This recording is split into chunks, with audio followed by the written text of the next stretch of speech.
Well, I've been in Australia siguro mga 35 years or more now because I came in the 70s.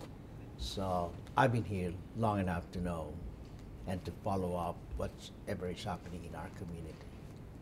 Before kayo, sir, magstay sa Australia, ano po ba yung naging trabaho ninyo or naging buhay ninyo sa Pilipinas? Well, sa atin, I was a young lawyer. I was a young lawyer then. And at the same time, I have been teaching in different schools in Manila. I started as a high school teacher at Malate Catholic School. Then I taught at De La Salle in Green Hills. Then later on, I was teaching at Philippine Polytechnic University of the Philippines at PCC, and then Central Scholar University. And then I was also practicing law in Makati.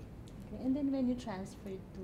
When I came to Australia, naturally, I'm still not qualified to practice law here, so I started teaching. So I started teaching high school certificates in 2 or 3 different schools before I got qualified as a lawyer. So you are one of the counselors here Yes. in Australia. Ano po ba basically ang trabaho ng isang counselor? And then, kailan po kayo na-elect? Okay. Well, the council consists of 15 counselors, and they're just like the board of directors that run the city. So we are the policy-making body of the city and implemented by the staff, the general manager, headed by the general manager. I was elected in 2008. That was my first term. The term is 4 years. And, the first term ended this year in September. I ran again in September. I got re-elected. So I have another 4 years to go in the council. Okay. So let us talk about the higher school certificate curriculum. Ano po ba yung tungkol dito? Well, yung higher school certificate, HSC examinations are examinations taken by all students after year 12 of high school. And yung higher school certificate examinations are basis for qualifying for university entrance or whatever course or degree you want to take in the university. Okay. So isa kayo doon sa mga kayo po yung nag-push na ma-approve ito na makasama yung Philippines doon dito sa study na to. What motivated you, sir, to... Well, I think basically ang language is a very important tool, and as a Filipino you want to preserve that, and we see na the second generation of Filipinos are forgetting the language, so we're trying to push so that Filipino language is not forgotten by our young people here.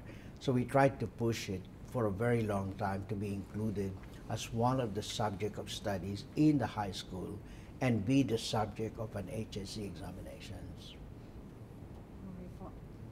So sir, yung pong ating K-12 na basic learning education ay na-approve na po sa Pilipinas. Yes. Ito po ay parang nag-start na ang DepEd nitong Yes, nakaraang lap yes. school year. What is your reaction, sir? Well, I think it is good because sa assessment ng ating educational qualifications, let's say sa Australia, palagi tayong mababa. Because they only assess our bachelor's degree as equivalent to HSC or higher school certificate.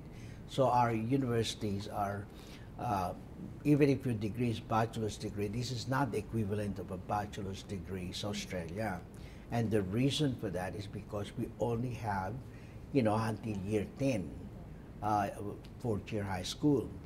So it's good to have a year 11 and 12 to make it at par with most of the university entrances in, all over the world actually.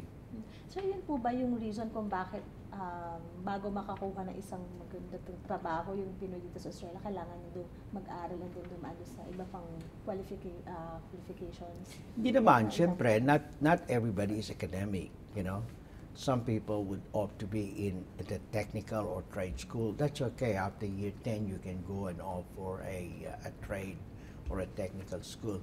But if you are more of academic and trying to be in the profession, we always aspire to finish the year 12 and do an HSC examination, because your mark in the HSC examination will determine whether you qualify for the university entrance or whatever course you are taking. If you're, for example, halimbawa, gusto mo mag-doktor, very high ang HSC result required of you. You want to be, if you want to do law, you almost, have a very high mark sa HSC mo. Okay, so you are the founder of PCC in New South Yes, Wales. yes. I didn't found it, but I was the first president of the PCC. So there's a lot of people involved in organizing the PCC at the time. And, I came in a lot of part of the organization, and when I came in, they elected me as the first president. So paano nyo ma-describe yung relationship ng among the Filipino community members here in Australia sa ngayon po? Sa ngayon, just like anything else, it's very difficult to put the Filipino in one basket, okay? The Filipino organization, which is probably healthy because it's a diverse opinion, but we're always trying to find a common ground so that we can unite, because we already know that if you're not united, then you don't have the power, the muscle of unity, then you're always disadvantaged. Siyempre, my battle cry all the time is unity, and I attribute that any victory, anything successfully you're doing, you must have behind you a group of united people. So, sabi ko nga, ang tagumpay ay bunga ng pagkakaisa. There's a lot of Australians who don't really know a lot about the Philippines. So we lack representation. And the visit of the president is good because it will highlight that. We need strong representation of the Philippines in Australia.